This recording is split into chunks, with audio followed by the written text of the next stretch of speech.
mountains when I'm ocean waves.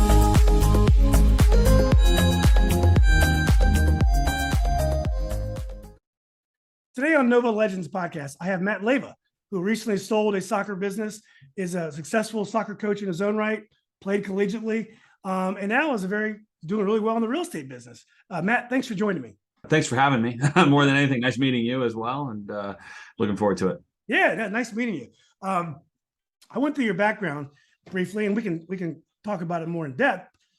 But born in Spain, raised in New Hampshire, played collegiately, coached at Paul VI for more than a decade, prominent private school in Northern Virginia, ran the soccer business that we're going to get into, and now in real estate. You've done a lot in your young career. Yeah, jump. Had to jump a few ships to find my landing spot for sure. Yeah, well, the soccer business is interesting. So my son is an 03, and he just finished high school at Yorktown. He was a really solid club player, good high school player, but just going to college for academics. Like, as you know, 95% of the club players that we see. But when he started playing soccer in 2008, 2009 as a kindergartner, first grader, he was a very weak player. And soccer is really big in Arlington in terms of your social network. So I'm like, I gotta give this guy some lessons. This is embarrassing here. So, I went online and searched for different businesses, and I found Golden Boot. Mm-hmm. And so we started going to clinics and camps very young. And then at one point we started doing one-on-one training with one of the coaches we had met at Golden Boot. And when we first started doing that, we go to a field and it'd be just him doing that, or maybe somebody else. But now when you go to a field, there are private trainers everywhere on a field working on soccer, other sports too. There's Golden Boot, there's your business, there's other, my buddy Oliver Freeman has a soccer business too. I forgot what he calls that. The soccer business has really grown up over the last 10 to 12 years, hasn't it? Yeah, it really has. I mean, when I moved here from New England, I was blown away by the amount of money in the business just in general. I started coaching in McLean, and in fairness, I was so naive. I didn't really understand what McLean was as an area, right? And now we know. But I just remember getting my first coaching opportunity, and I had been coaching in Vermont, and the Vermont travel season goes from November through July. So it's basically tryouts in November after the school seasons are done, because up there, elementary schools and middle schools actually have their own teams. So nobody does fall soccer in club. You do November, and then you do winter training once a week, twice a week, whatever it is. And then you go through the normal club season all the way through July. My pay was $2,500 a team from November to July. Okay. So it was nothing, right? And I came down here and I ended up getting two teams with McLean that were, ODSL, right? ODSL Division III. This was when NCSL was still a legitimate, top league. And I said, well, hey, what's the pay? And they said, well, $5,000 per team. And I said, all right, well, that's double what I was making for the whole season. And they said, no, per month. And I went, what?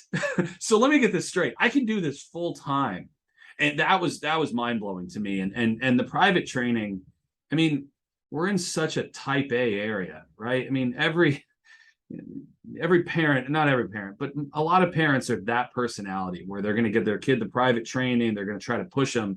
And so, yeah, for coaches, there's a ton of opportunity to make money, especially if you're good. I've seen some guys that started out, like you're saying, right? Just with one kid, started to make a name for themselves. And next thing you know, all they do is private training. They don't even coach teams because they don't need to. Right.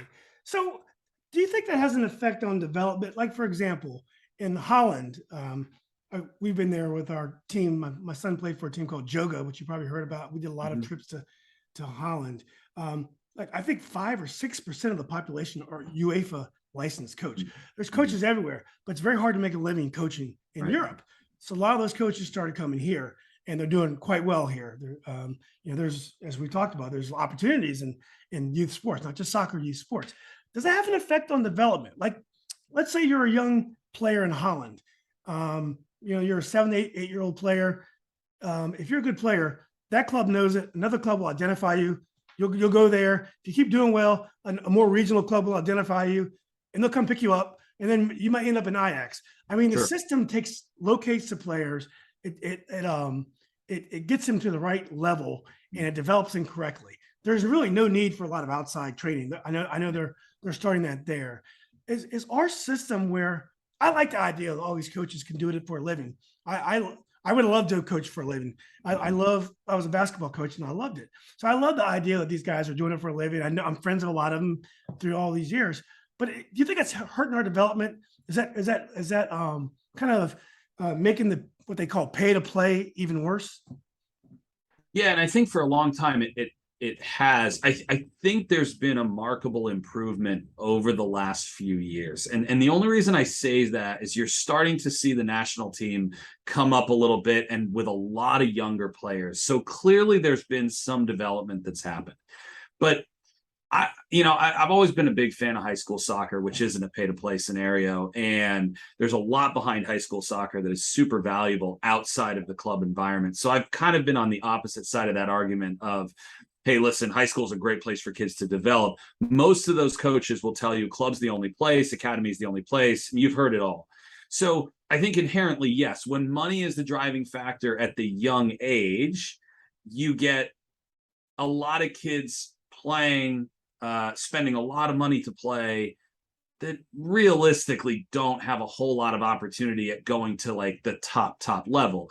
The European system to me always makes a lot of sense because the kids that are identified purely on a talent basis are put in situations to continue to develop. And yes, there's a huge payout. The irony is it's viewed as dirty here because it's essentially buying and selling players that are commodities. Well, when those players start to make the club's money, they absolutely are commodities. And that does happen here as well. So I just think it's a little bit different way of looking at it. I think ultimately when money is the driving factor in the beginning, yeah, of course, it's probably not the right development situation because of the pay to play. Not that there's a payout long-term, and there always should be. But I certainly think it's hurt us for a long time. And I think you've seen the result of where we are internationally right now, right? But it seems as though that tide is turning a bit. I may be wrong. I'm certainly not in the game like I was a couple of years ago, but we'll see if the development path is actually working or not. It's so interesting that the way you express that. So as I was telling you, my son was not a very strong player and put a lot of time on private coaching, went to all the camps, did yoga, did overseas trips, ended up being a starting midfielder on a team that went to the States and club and also in high school. So he had a great career. And so when it came time to choose, I remember when I was talking to his club coach, who just absolutely loves him. His name is Mike Maestro. I don't know if you know Mike. Very smart guy. I asked him, I said, what kind of colleges should we be looking at for Chandler for college? And he says, Chandler should go to whatever college he wants to go to. I was like, right. What do you mean? He says, just have Chandler just go to a college he wants to go to and don't worry about soccer. Well, I was a little bit offended. This is his junior year. And he's had a pretty great career. And, so when the senior year came, he got into University of Virginia, which was his first choice. If he wanted to play a Division III soccer team, he would have to make sacrifices on academically where he wanted to go, or we got to pay a ton of money to go to one of these New England schools. But even so, they have big rosters. There's no guarantee he would have ever played. I mean, I think he would have, but you don't know. So it was a really it ended with a thud because all the money you spend, all you have left are amazing memories. But it's funny. I had no idea it would end this way. Mike tried to warn me, Coach Mike, but it just ends with a thud, and then it's over. Remember, the models, you have to look at motivation, right? The business I'm in now, everything is motivation. Buyer, seller, everybody involved. What is the ultimate motivation to create the largest success story?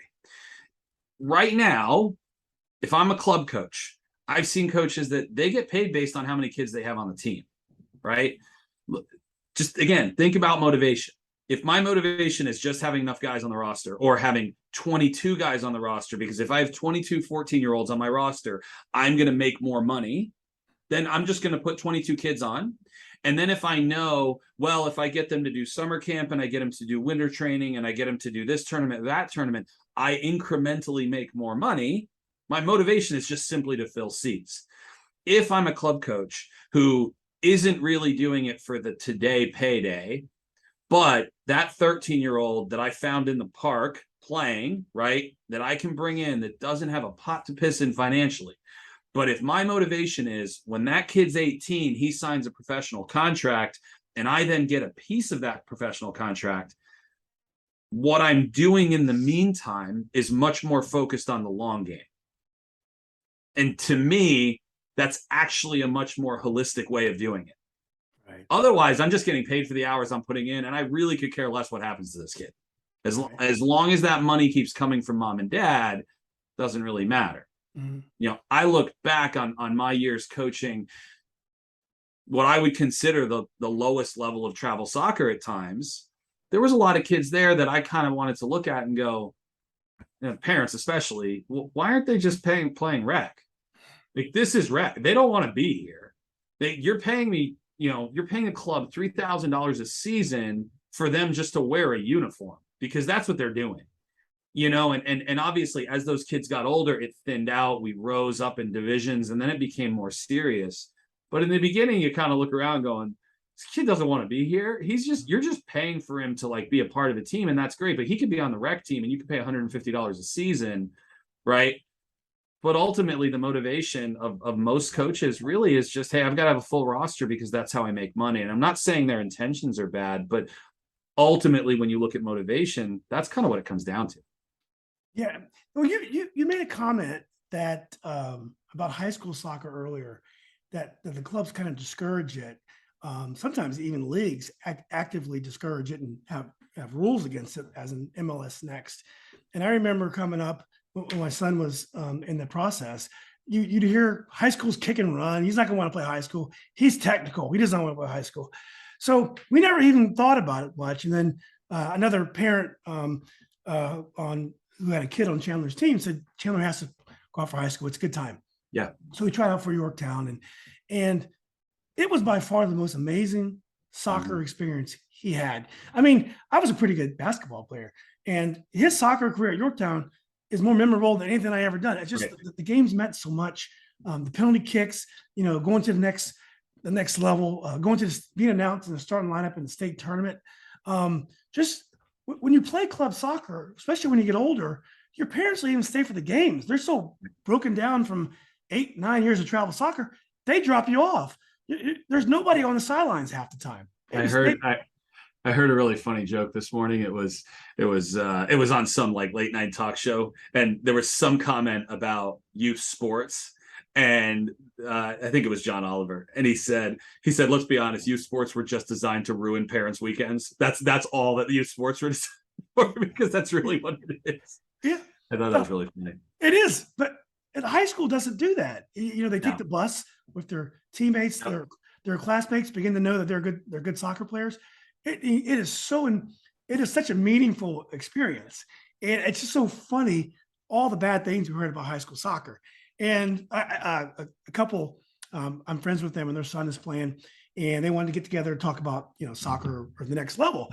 And I asked him, is he playing high school this year? He says, oh, no, they're not going to be, he's not allowed to play high school. I'm like, why not? Well, he's in this league and they won't let him play. I'm like, by the time high school starts, it's going to be March. Because we play, public schools in Virginia play in the spring. There is no one going to be showing up for any of those club practices or any games anymore. Even if he has to quit, play high school for his last year, it'll be awesome. And they were surprised. And I think we've really conditioned our parents and our players that high school soccer is not always meaningful. But again, look at motivation behind it. Okay, the club coaches, especially the guys at the top levels, if they win, they keep their jobs. And we know a lot of these guys that are making a lot of money. Mm-hmm. And I said this when I was coaching full time. I said a couple times, we make way too much money for the amount of talent that we actually possess.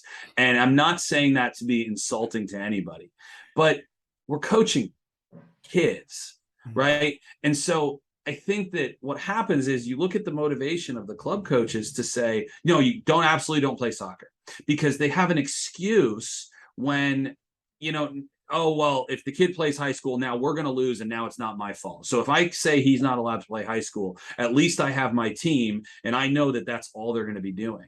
But what I think it was always lost on high school was this, is that it's so much more than the game. It's so much more than the practices. I spent 13 years at PVI. I was at Woodson for 3 years before that. The relationships, I'm about to sell a kid's house that played for me at Woodson in 2009.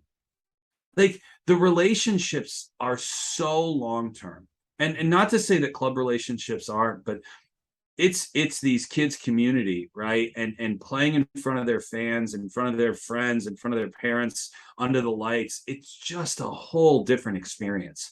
And we would constantly hear, oh, high school's bad level, this and that.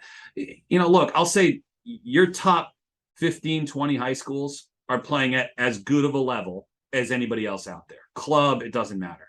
In the Catholic League, when I first came into the WCAC, I remember playing Gonzaga and DeMatha and thinking, wow, we just played 2 college teams. They were that good. They had DeMatha, I think the first year we played them, I didn't even know who DeMatha was my first game, right? I went in and my guys were like, Coach, you understand who we're playing? No idea. And you're born in Spain. So. I had no idea. I also just moved. Like, I was in public school, so I thought Woodson was like the top of the food chain. It's all perspective of kind of what your environment is. I literally, we stepped on the field against DeMatha. They had 11 guys in their starting lineup committed to Division I colleges already. 4 or 5 of them were like sophomores. And the way they played was so high level. And I just walked away going, you cannot tell me that whatever club team these guys are playing for play at a higher level than that. And all these years in the Catholic League, it's changed a bit. I don't think the level is as high as it was. But a lot of those factors, MLS Next, Academy, those have really taken their toll. But the emotion, the intensity, just the pure passion that comes into those high school games, you will not see that on a Saturday at whatever field you're at. You just won't. They're going through the motions. They're intense because they have to win. It's not really I really want to, right? Because my girlfriend's in the stands. That it's just, I think, a whole different atmosphere. And I really applaud coaches that, you got, them, Bo Amato, Sean Burke, these guys that, like, they're good friends of mine, have been for years. Scott Waller, Tommy Park he's not in it anymore. He's directing Alexandria, but those guys, DeMatha guy. Yeah, DeMatha guy. Tommy and I, would go round and round, and Daff Evans, who used to coach DeMatha when I was there, he's over in Wales now, but he and I would go round and round. But the level that those guys and the commitment, and there's so many more that they put into high school, is so respectful because they get the big picture. And I think that the guys that have never coached high school, or just say, hey, it's club only, club is the only way to get to the next level, they are missing the point, and they're, I think, doing a real disservice to the kids. Just my opinion. Oh yeah, I mean, there's so many other development opportunities in high school, playing different positions that you might not play in your club, taking responsibility. Like, you might not be the person that ever takes direct kicks in your club team. All of a sudden, you're taking the direct kicks, you're taking the penalties. There's so many different things that they learn playing high school. So do you have any opinion of whether it's better to have high school soccer in the fall or the spring? So I'm biased because I loved coaching in the fall, and I loved coaching in the fall for a couple reasons. And Julian, I may piss a few people off today because I'm not in the game anymore, so I just kind of will spout my opinion. You can tell the truth. Not that I ever kept my mouth shut. But here's my opinion. When you look at national rankings, the biggest and the best states play in the fall. Across New York, Maryland, obviously Virginia, private, certainly not known as one of the highest, but North Carolina, you've got big states all over the country that play in the fall. Kansas City, St. Louis are huge soccer areas, massive. And you think soccer's big here, and you go to St. Louis, those teams will have 1,500 to 2,000 people at a soccer game. No joke. Christian Brothers, some of those schools. So you look at the national rankings. If you're playing in the fall and you're ranked in the top 25, you're ranked among the best of the best in the country. That's my opinion. That's always the way I looked at it. So in my opinion, if you're going to really go proving ground, that's when you want to play.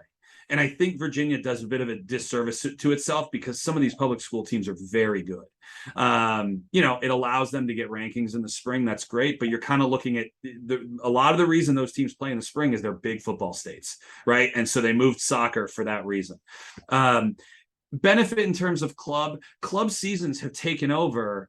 They're like 10-month seasons now. So it used to be an advantage, I guess, to play in the spring because for those older guys, it was a little bit quieter, but I don't know that there's a huge difference now. I just think when I was at PVI, we made a big effort to get ourselves outside of the state, especially in preseason. And we would do a trip every year. And every year we went to Vermont one year, we went to Pennsylvania, we went to North Carolina, and we would play teams outside of our area. And I thought that in the fall, it was just such a good way to get the season started. You were in preseason at the end of the summer, so you weren't fighting against being in school right in February. So that's why I really thought it was really beneficial for us to be playing at that time of the year. But ultimately, in terms of club, I don't know that there's any massive benefit either way. It seems like, it'd be more disruptive to have high school soccer in the fall. I mean, you just had tryouts, you get your team, and then the season starts and, your high school soccer comes. So it's so disruptive. I know a buddy of mine's son transferred to the Future Monarchs. They had a great U19 team over there in PG County. And so when he accepted it, there was nothing going on all fall. So he was sitting here, he went to high school in Northern Virginia, didn't want to play high school soccer. So it wasn't really until January and February where they started really kicking in. They did some winter stuff as well, but it was very frustrating for him. It seems like I agree with what you said about it would be for competitive reasons to be more in line with the rest of the country would be nice, but it does seem to be more disruptive to the club schedule to play high school in the fall. I think it's disruptive because Virginia has it split. What's idiotic is having private schools playing one season, public in the other. That's ridiculous, right? So either one, it's almost like pick your lane and just go with it full time. Mm-hmm. I grew up in New Hampshire. I didn't play high school soccer. I went to the only high school in the state that didn't have a soccer program. But I'm just used to fall being soccer season. So again, I'm biased that way. I do understand from the club perspective, but you got to understand a lot of these states that play in the fall, they don't do club soccer, or they didn't used to. I guess now they do with the leagues and academies that are kind of more year round. But I would say too, in the spring's a big recruiting time, isn't it? For especially those higher end junior year. Mm-hmm. Spring of junior year is when a lot of those players are really being scouted and looked at. So I don't know, two different ways to look at it, I guess.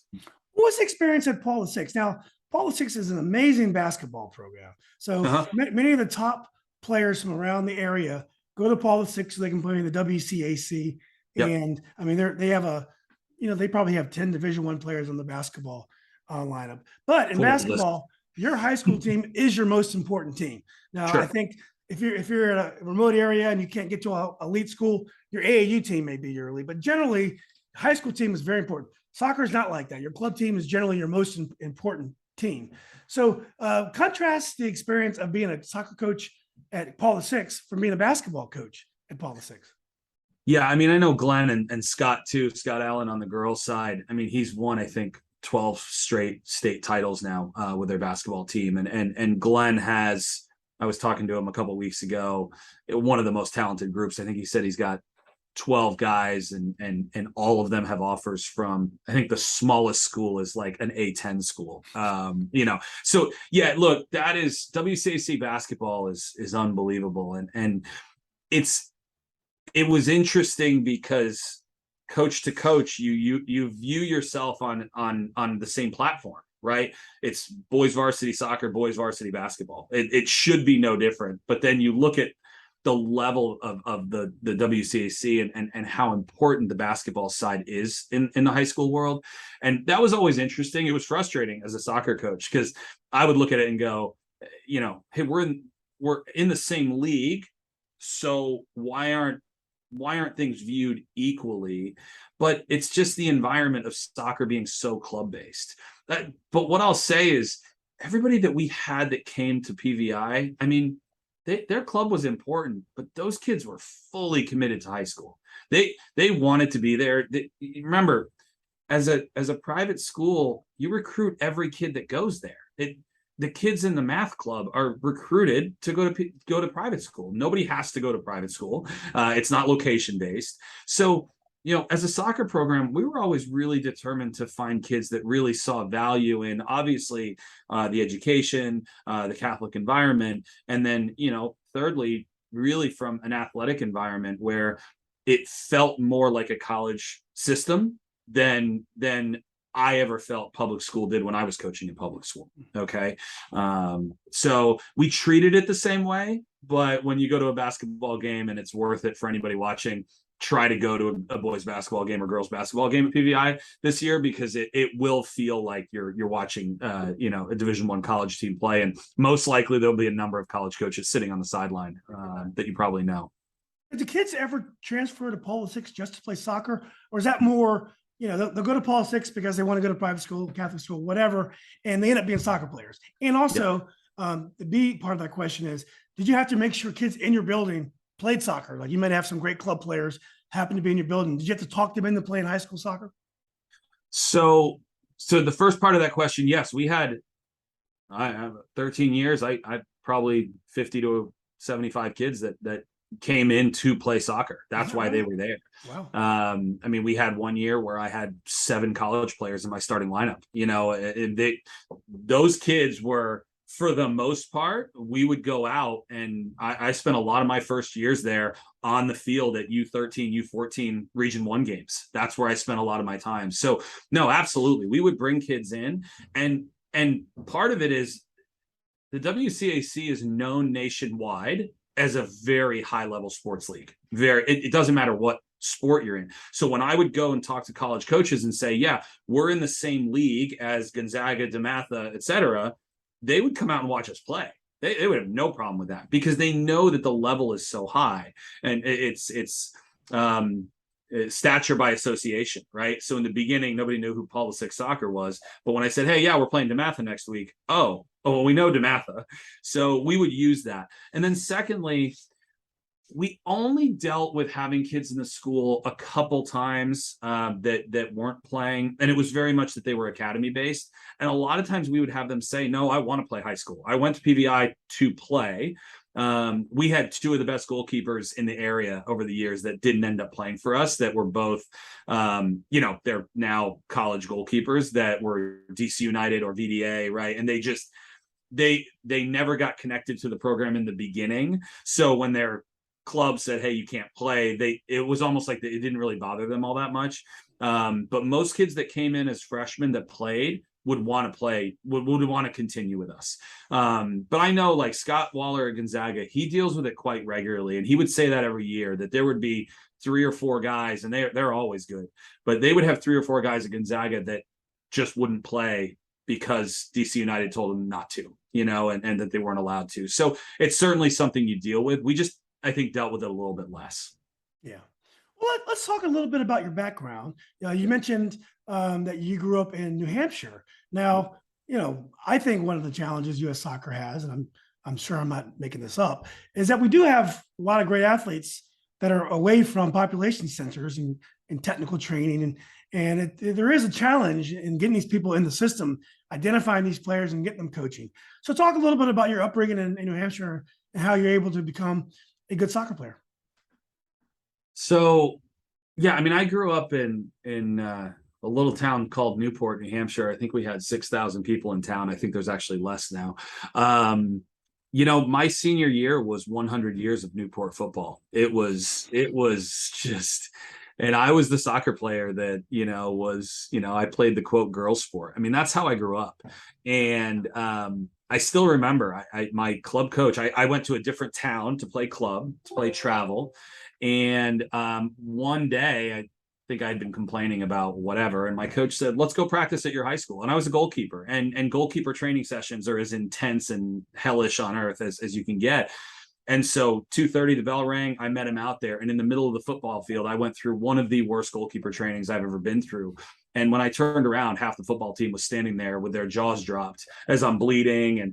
And I think I gained a little bit of stature that it took till the senior year.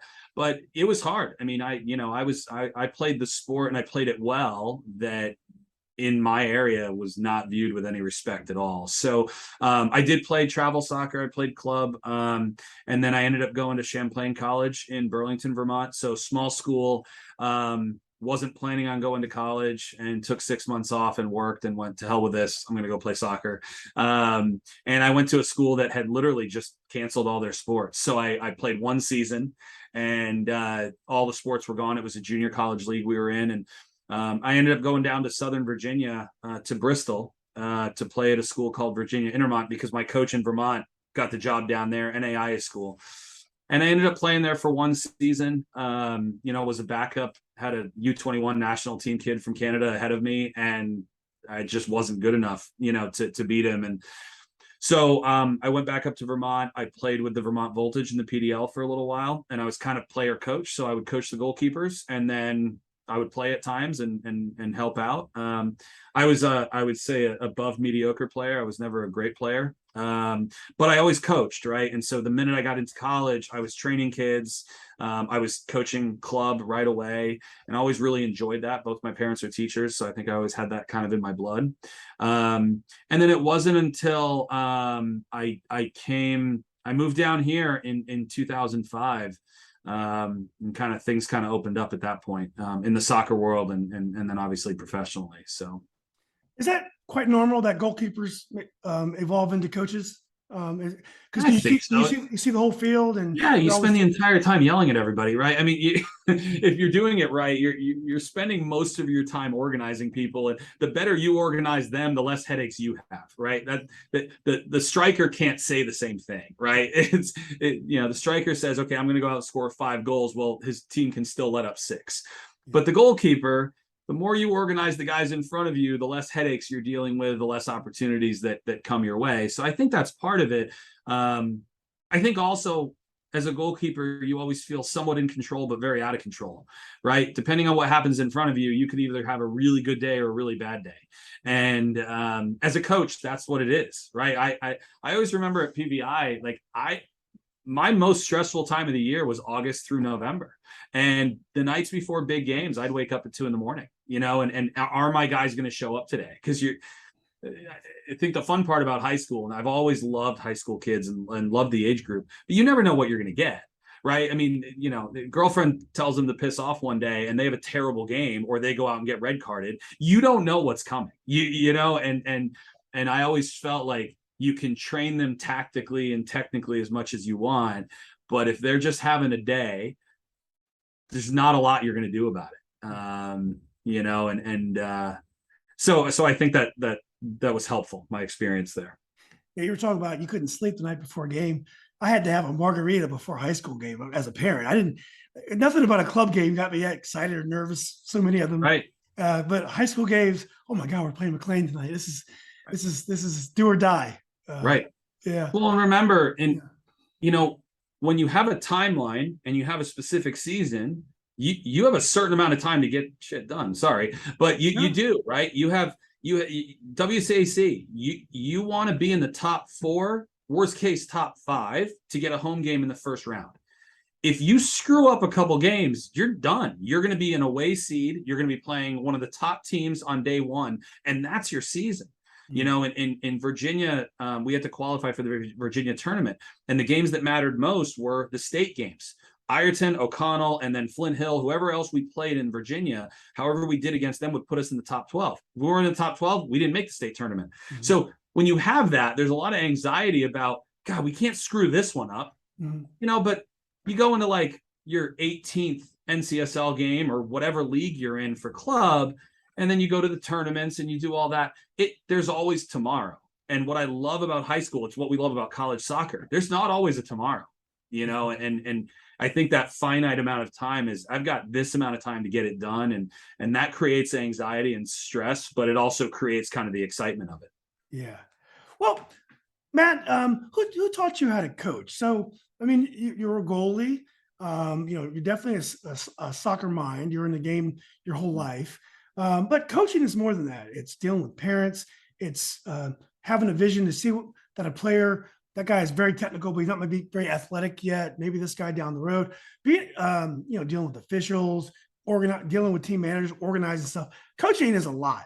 And I know in America, soccer licenses coaches, and there was no basketball license when I was playing. Maybe there is now, but there is a licensing process in soccer. I know the clubs. I assume McLean probably taught you some things. Who teaches the coaches here how to coach? When I was coming up, not a lot of people. In all honesty, I never got above my D license. I mean, I got my D, and I could be successful. And I will admit, and I'll be very upfront about this, I never considered myself to be a great technical, tactical coach. I know how to get these guys to play. Mm-hmm. I understood the age group.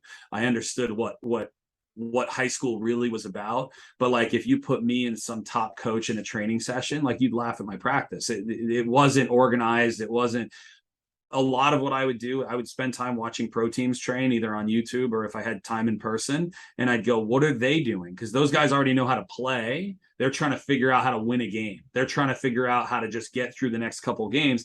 And so I would use a lot of that for the players, because it was all ball related. It was all intense. And so, I think that's where at least my upside was. What I understood was kids in general.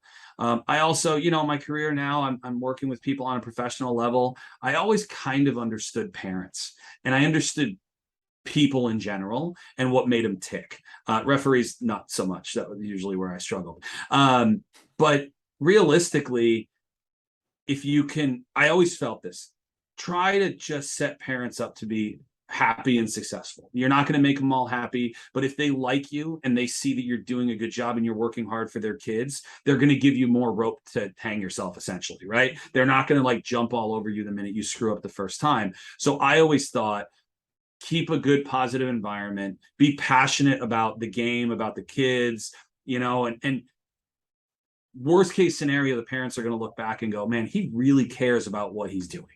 Like, he's not just coming in and like punching the time clock, and I think that's why I was a successful high school coach, is because, again, I understood what I was doing. I didn't need to be the best technical, tactical coach out there. I didn't need that. What I needed to do was figure out how to get 18 guys to commit for 3.5 months to go through hell and high water together to get something done. That's what I figured out. And I think that again, in this game, is somewhat lost on people sometimes, is that just take the bigger picture of what it is. It ultimately doesn't matter if you win a state title or not. But if those kids come out and go, man, I wanted to literally break windows for the shirt that I was wearing, you win. That's how you win as a high school coach. So who taught me? Look, I had a great college coach. I had a bunch of coaches around me that I was always watching. I've done it in my career now. Figure out who's the best at what you're doing and emulate them. That's all it is, right? And I think that's what really helped me.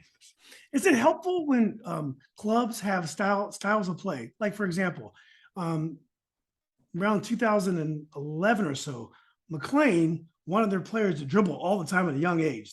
They didn't want them to pass the ball. They wanted each guy to be great with the ball. So when they got older, they figured the other stuff would come.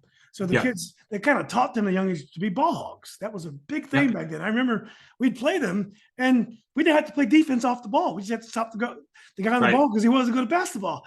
And then, like, for example, Alexandria, they have a 4-3-3, very much passing game. And so the coaches kind of have a playbook, a recipe. Does that make it easier for coaches, or would you prefer, as a coach, when you coach for a club, to be able to coach the way you think is best for a particular team? I think it comes down to, it's either a big system or it's not. And the smaller systems, I think, struggle a bit. The whole club-wide, nationwide style was very much born with Spain. When Spain won the World Cup back in 2010, they won the Euro before, and then they won the Euro after. everybody went, oh my God, Spain figured it out. They created a system, but it was years and years in the making, and all the clubs bought into a certain style system. The problem is here, we are a country that, and it's not a problem, it's good. We're inherently a country that's incredibly diverse, right? I mean, we have so many people from so many different cultures. So is it realistic for the US to have one style that all these clubs are going to play in? I don't think so. I think that at the highest levels, national team, fine, you're going to have a system. But I think what makes it interesting here is that you have so many different styles and nationalities that are involved in coaching, in playing, in leadership, that there's going to be a lot of nuances. I think, yes, knowing how to coach to a system is fine, but the easiest coach to beat is the coach that has one system and can't vary from it, right? And because you know what you're going to get. And there are guys like Bo Amato is one who, again, Bo's a longtime friend of mine. Bo is very, he knows how his teams are going to play. He coaches them in a certain way. We like to call it Route One. It's Route One. Hope Coach Bo's listening. Yeah, but Bo will tell you, yeah, he'll drop 3 or 4 words and he'll say, hell yeah, that's how we're going to play. But he is so good at getting his guys to play that way. And then if you give Bo a really technical player in the middle, they can be killers because you add some flair to that style. I always thought I was good at having a team that could really keep the ball. But we had a year, one of my last years at PVI, we had a kid transfer in from Leesburg who was a pure number 9. Just 100-mile-an-hour center forward. He would just run you over. And we never, in my 13 years there, we never had a pure goal scorer. Never anybody that, I think we had one kid maybe go over 20, 21 goals for the year. But this kid that came in, we changed our system because I looked at him and I said, we just got to put this kid on one-on-one situations, and we got to put him in the box with the ball. And it worked. Everybody else was really good at holding the ball and distributing. So we scored a ton of goals that year. But I think it really came down to at least me being able to go, all right, as much as I love to keep the ball, you know what? This year, we're going to play a whole different style because that's what the team calls for, not what I'm calling for, and I'll figure it out. I think that flexibility is really important. And I think for high school, you have to kind of play with what you have. I mean, club, you may be able to keep a group together for a few years, but in high school, you got to, the way kids graduate, you got to kind of play with the talent that you have, which is kind of the fun of it. So how did you get your business started? What gave you the idea to start Happy Feet? Oh yeah, so Happy Feet, and actually I was going to bring that up. I mean, you talk about a club that individualistic mentality. Andy Barney out in Kansas City started a club called the Legends Club, and this was 25 years ago. He started it, and he ended up developing a program called Happy Feet, which is a preschool-based soccer program. And I was, I think, the 13th franchise. I bought into a franchise back in 2009. And it was great. It helped me start a business. It helped me learn about business a little bit. So we would bring coaches to preschools. There's lots of companies that do it now, but we were definitely one of the kind of first ones in. And the entire mindset behind the Happy Feet and the Legends Club was individualistic, character building, confidence building. And the way to build confidence is to teach a kid, hey, you can try the most daring, dangerous move in front of your own goal with your ball. And you know what? If you don't succeed at the move and you give the ball up and the goal is scored, it's okay. Nobody's going to yell at you. Like we applauded the effort and the risk taking versus applauding a result that may or may not be really in the hands of the kid. And so it's a lot of that mentality. Some of the Legends players now that started in their club 10 years ago are very high-end college players, and they are famous for doing Maradona moves and dribbling past 3, 4, 5 players at a time because they were taught to be super daring and super confident and not necessarily worry about losing a game or giving a goal up, because that just wasn't the focus. So anyway, so I got Happy Feet started. We ended up getting into about 65 schools at our high point.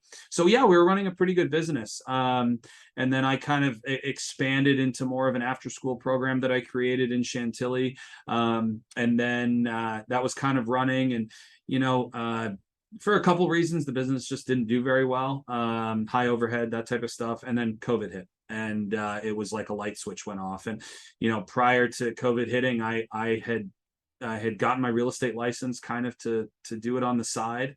And that turned into now we're running one of the biggest teams, the highest producing teams in Northern Virginia. It's amazing. And it's been great. I've been able to reconnect with a lot of soccer coaches as well and help them either buy houses or start to invest in real estate. So it's been a lot of fun. So, and I've really enjoyed that part of it. And building a team in business is not too different from building a team on the field. Yeah. Well, what are some of the lessons that you learned in playing soccer and as a coach of soccer that have helped you in real estate? Now, there are so many realtors out there. There's almost more realtors in our podcast, and it is so hard to set yourself apart. And obviously you've been able to do that. So how have you been able to do that? And, talk about how your soccer career as a player and coach has influenced your real estate business. I think mostly on building a team, really understanding. I think where a lot of realtors get caught is they think that they have to be the one to do everything, to dot every I, cross every T. Every postcard that goes out, they're the ones that have to design it. And what I very quickly realized was leverage was what was going to help me grow.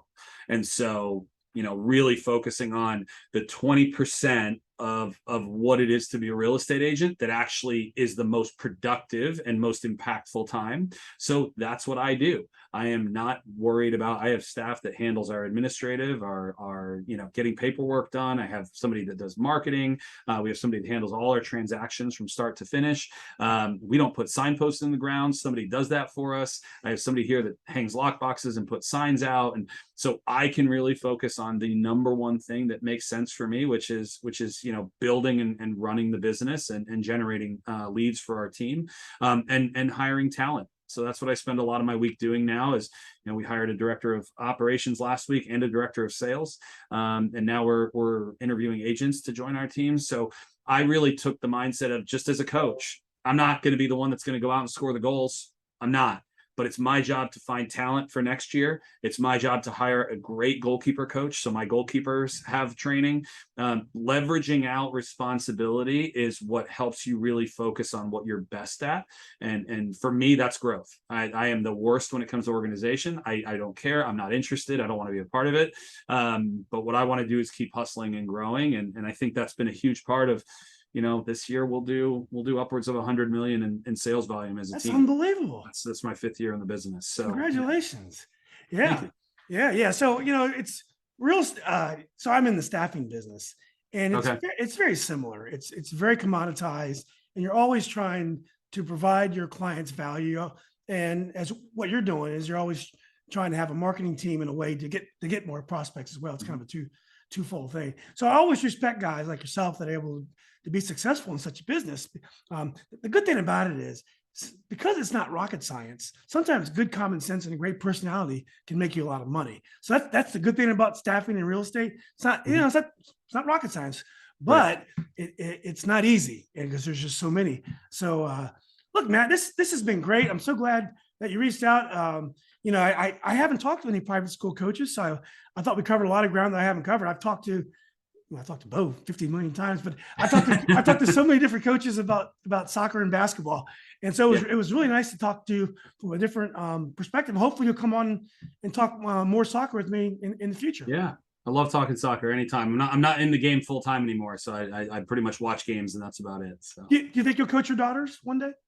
If they're interested. Right now, one kind of does dance. The other one is not interested in anything. So I think one day, the older one is pretty athletic. She just has not yet found, she's 6, so she's young. All my years as a coach, I kept getting asked if I was going to push my girls into soccer. And I was like, no, I could care less what they do. I want them, if they want to go play badminton, fine. I'll take them to badminton practice. So we'll see what happens. It'll all be if they're interested.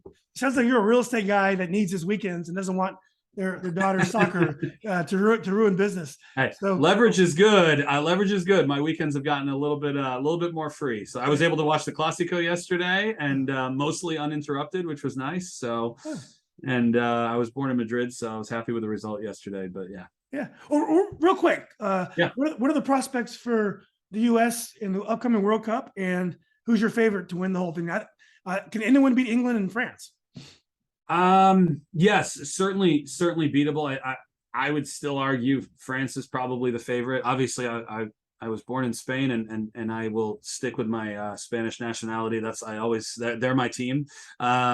So and I don't think we're there yet to win it, but I would say this is the most positive I've been about the U.S. team ever going into the World Cup. And I think it's just because there's so many new young faces, and a lot of those guys are playing overseas. And the ones that are in the MLS, I mean, the MLS has gotten a lot better. The guy, Ricky Puig, that just went from Barcelona to LA Galaxy, he came on the other day and he said, I had no idea the fitness level that was required to play in this league. Oh, he's really? like, now I feel good. But he's like, when I first got here, and he's coming from Barcelona, which is keep the ball, nobody runs, it's just ball movement.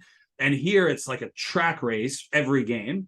And he said he is more fit now than he's ever been. And really, a lot of these players are saying how much higher quality the MLS is now than it used to be. So I would say they've got good prospects. I think they've got a tough group, but I certainly give them a good shot at making it out of the group this year. Yeah, sounds like Bo Amato's soccer. You got to be in great shape because exactly right.